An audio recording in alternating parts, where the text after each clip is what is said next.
जय हिंद friends, welcome back to my YouTube channel Brainergy tutorial में डिस्कस करने वाले हैं। थर्ड टॉपिक हमारा है इंटीग्यूमेट्रिक सिस्टम से ट्रीटमेंट ऑफ फार्माकोलॉजिकल ड्रग के बारे में, इंटीग्यूमेट्रिक के। ठीक है, तो ये हमारा चल रहा था, थर्ड यूनिट हमारा है जो कि ड्रग है गामा BHC मीन्स होता है कि gamma benzene hexachloride, also known as the lindane भी बोल सकते हैं इसको। It is the broad spectrum इंसेक्टसाइड्स।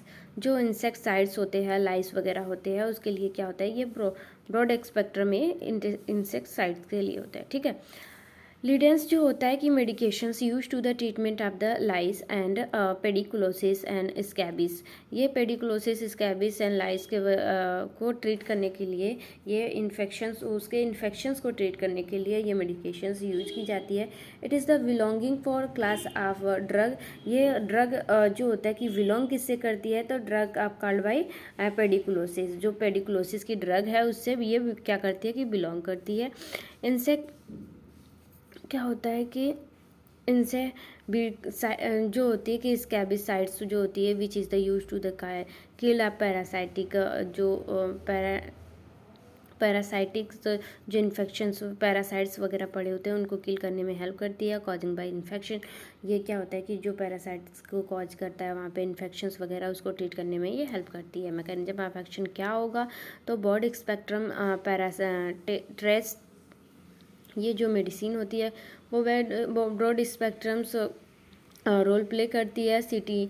सिटीनस coverings by effective nervous systems. ये सिटीनस कवर करके रखती है, पूरे नर्वस सिस्टम्स को कवर कर लेती है। ठीक है, जैसे कि हमने खाते हैं एंटीबायोटिक वगैरह, तो कोई होता है कि स्पोर मर जाते हैं, बैक्टीरिया मर जाती है, स्पोर रह जाते हैं या एक्सपोर मर जाते हैं, इसमें पूरा नर्वस सिस्टम ही डैमेज कर देता है। ठीक है, इसमें क्या होता है, lindane, it is the through the binding of the gamma amino butyric acid, amino butyric, जो गामा एमिनो ब्यूटाराइन जिसको कि गाबा रिसेप्टर बोलते हैं, उससे बाइंड करती है।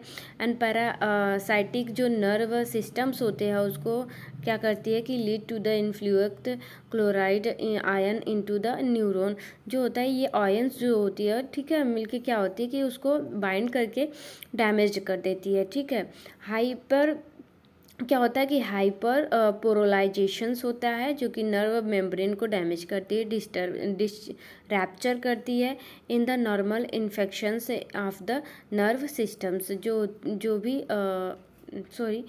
जो नॉर्मल फंक्शनिंग होती है नर्वस सिस्टम्स की, उसको भी क्या करती है कि पैरालाइज कर देती है और कॉज करती है कि पैरासाइटिस जो भी होते हैं उनकी डेथ हो जाती है। ठीक है, नेक्स्ट वन होता है कि हमारा इंडिकेशन। ये मेडिसिन जो होती है कि कहाँ कहाँ यूज होती है, use to the treatment of the lysis, scabies वगैरह पड़े हैं, should be only use to the topically. ये टॉपिकली यूज होती है, स्किन वगैरह पे नहीं यूज पड़ना चाहिए, आइज़ वगैरह पे नहीं, जहाँ पर भी इंटरनल ओपनिंग वगैरह है वहाँ पे नहीं पड़नी चाहिए। अप्लाई टू द प्रोसीजर्स क्या होता है, तो ये 12 से 24 आवर्स तक ही यूज किया जाता है। और क्या होता है कि अवॉइड करना चाहिए, जहाँ से हमने बताया ओपनिंग वगैरह सा अवॉइड करना चाहिए। कंट्राइंडिकेशन क्या होगा, तो कंट्राइंडिकेशन हाइपर सेंसिटिविटी है, अगर पेट्स वगैरह को हाइपर सेंसिटिविटी है, या अभी मेंस वगैरह को भी क्या होता है कि वोमेंस वगैरह को भी लाइस वगैरह पड़ते हैं, तो क्या होता है कि वो हाइपर सेंसिटिविटी रिएक्ट कॉज कर रहा है मेडिसिन्स, तो वहाँ पे नहीं देना है।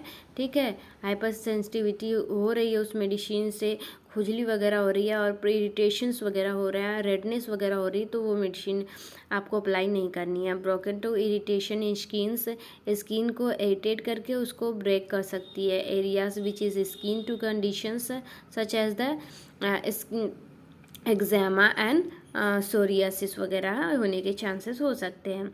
एडवर्स इफ़ेक्ट्स क्या क्या हो सकते हैं, तो उसके एडवर्स इफ़ेक्ट जैसे कि एरिथमिक हो गया, उसका हार्ट बीट होगा, एरिथमिया कॉज कर सकता है, कन्व्यूल्सन कॉज कर सकता है, टॉक्सिसिटी कॉज कर सकती है, बहुत कुछ कॉज प्रॉब्लम क्रिएट हो सकता है, हेयर लॉस भी हो सकता है, एरिथमेटस हो सकते हैं, रेसेस वगैरह पड़ सकते हैं, ठीक है, प्रॉब्लम बहुत सारे क्रिएट हो सकते हैं।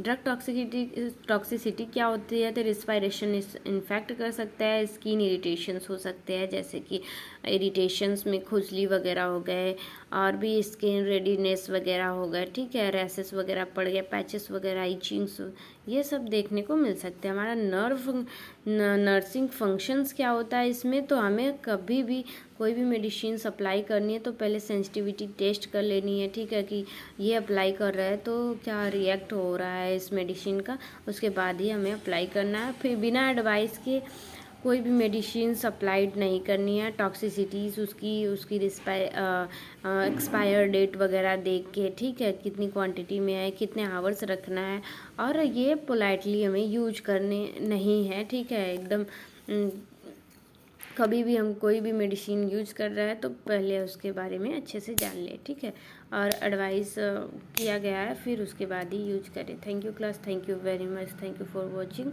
नेक्स्ट टॉपिक देखेंगे नेक्स्ट वीडियो में। Bye bye.